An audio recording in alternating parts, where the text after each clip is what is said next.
दोस्तों, कैसे हैं आप लोग? मैं उम्मीद करता हूँ आप लोग अच्छे होंगे और अपनी ज़िंदगी का निर्वहन बड़ी खूबसूरती के साथ कर रहे होंगे। बात करते हैं विवेक ओबरॉय साहब की। अभिनेता विवेक ओबरॉय जो अपनी फ़िल्मों जैसे कंपनी और साथिया में हमें नज़र आ चुके थे बहुत पहले, और इन्हीं फ़िल्मों से उन्होंने दर्शकों के दिलों में एक ख़ास जगह बनाई थी।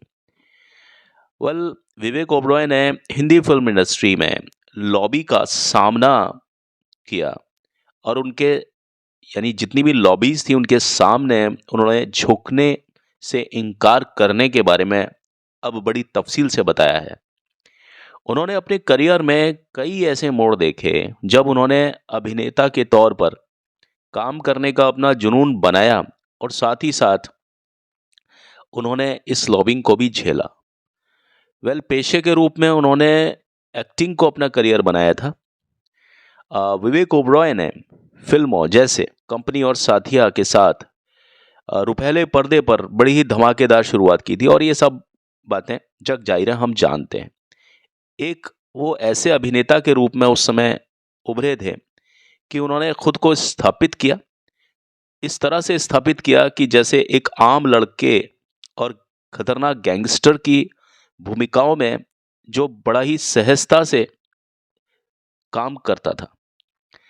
उस समय ऐसा लग रहा था कि विवेक ओबरॉय बहुत ही लंबे समय तक बॉलीवुड में टिकेंगे। लेकिन फ़िल्म इंडस्ट्री में प्रतिभा और मेहनत के बावजूद भी चीज़ें इतनी ज़्यादा क्षणभंगुर, इतनी ज़्यादा ट्रांज़िएंट या टेम्पररी हो सकती हैं, इसका अंदाज़ा सभी लोगों को है। एक समय फिर ऐसा भी आया कि जब उनकी फ़िल्में चल रही थी, उसके बावजूद भी उनका करियर जैसे कि थम गया था, और उसके बाद एक लंबे समय तक उन्हें घर बैठना पड़ा।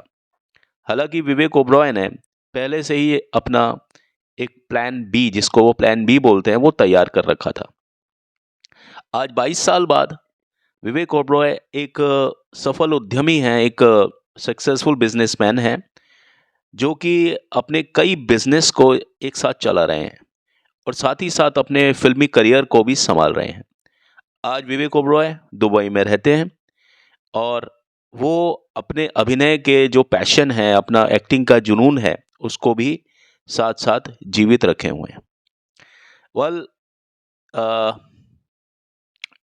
हिंदी फ़िल्म उद्योग में लॉबी के प्रयासों का सामना करने के बारे में बात करते हुए विवेक ने बताया कि मैंने करीब 22 सालों में लगभग 67 यानी 67 प्रोजेक्ट्स किए हैं।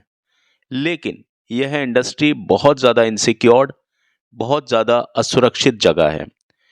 आप अच्छा प्रदर्शन कर रहे हो, बिल्कुल कर रहे हो।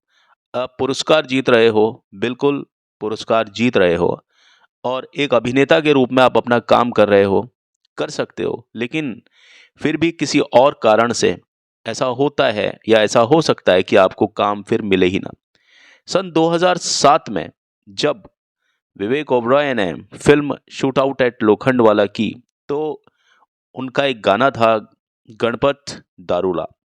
तो गणपत जो गाना था वो बहुत ज़्यादा वायरल हो गया था, और विवेक ओबरॉय ने उस पर कई पुरस्कार जीते थे। और उस समय विवेक ओबरॉय ने ऑफ़र्स की उम्मीद की थी। ज़ाहिर-सी बात है, जब आप वायरल हो जाते हैं तो आपको ऑफ़र्स मिलने लगते हैं। लेकिन इसके बावजूद इसके बाद से ही उन्हें फिर कोई काम नहीं मिला। वेल, फ़िल्मों की सफलता के बाद में अ, मतलब इंसान बहुत ज़्यादा खुश हो जाता है, उसको ऑफ़र्स की कोई कमी नहीं रहती। लेकिन इसके बाद जो मुझे फ़िल्मों में असफलता दिखी, उसका परिणाम ये हुआ कि मैं करीब 14-15 महीने तक अपने घर पर बैठा। ये कहना है विवेक ओबरॉय साहब का। सन 2009 के आसपास फिर विवेक ओबरॉय ने तय किया कि वो सिर्फ़ और सिर्फ़ फ़िल्म इंडस्ट्री पर ही डिपेंडेंट यानी निर्भर नहीं रहेंगे, और इसके अलावा वो अपनी एक फ़ाइनेंशियल इंडिपेंडेंस ज़रूर खोजेंगे, ज़रूर बनाएँगे। तो विवेक ओबरॉय ने ऐसी स्थिति में ये डिसाइड किया कि वो फ़िल्म इंडस्ट्री में नहीं रहेंगे, और क्योंकि फ़िल्म इंडस्ट्री एक लॉबी के तौर पर किसी का भी भविष्य तय करती है। और कोई चीज़ आपको जीने के लिए मजबूर करे या कोई चीज़ आपको पूरी तरह से कंट्रोल करे, वो चीज़ ठीक नहीं होती है। वेल, बिजनेस में उतरने से मिली आज़ादी के बारे में विवेक ओबरॉय ने आगे कहा कि बिजनेस हमेशा से उनका प्लान बी रहा और उन्होंने तय किया कि सिनेमा उनका जुनून सदा रहेगा। उनकी आजीविका यानी उनकी जो इनकम है, उनका जो बिजनेस है, उनका काम जो है, वो बिजनेस है जिसने उन्हें हर पल एक स्वतंत्रता दी और लॉबी का जो पूरा एक वेब है, लॉबी का जो पूरा एक जाल है, उससे बाहर निकलने में सदा उनकी मदद की।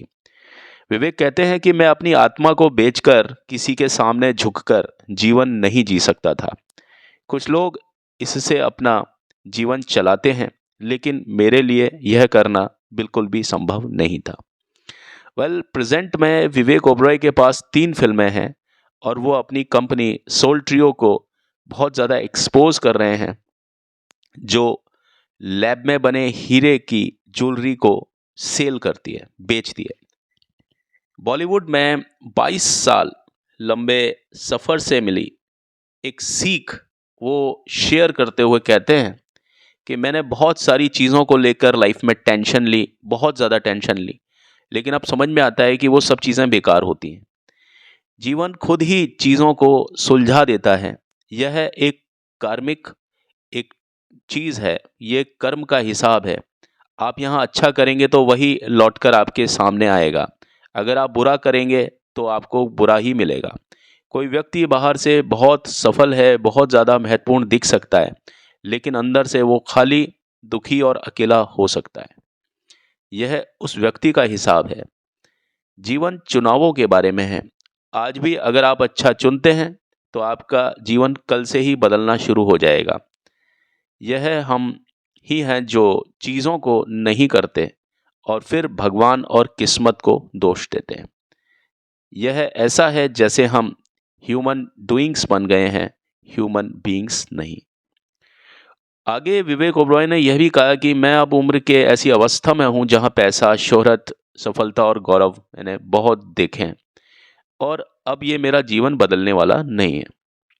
अपने पेशेवर मोर्चे पर यानी अपने प्रोफेशनल फ्रंट पर ताज़ा अपडेट को साझा करते हुए विवेक ओबरॉय आगे कहते हैं कि बिजनेस के फ्रंट पर, बिजनेस के मोर्चे पर मैं अगले साल यानी 2025 में की शुरुआत में सोल ट्रियो यानी उनकी जो कंपनी है, उन्हें वो पब्लिसाइज यानी सार्वजनिक करने जा रहे हैं और इसे एक वर्ल्ड लेवल पर लेकर के जाना चाहते हैं।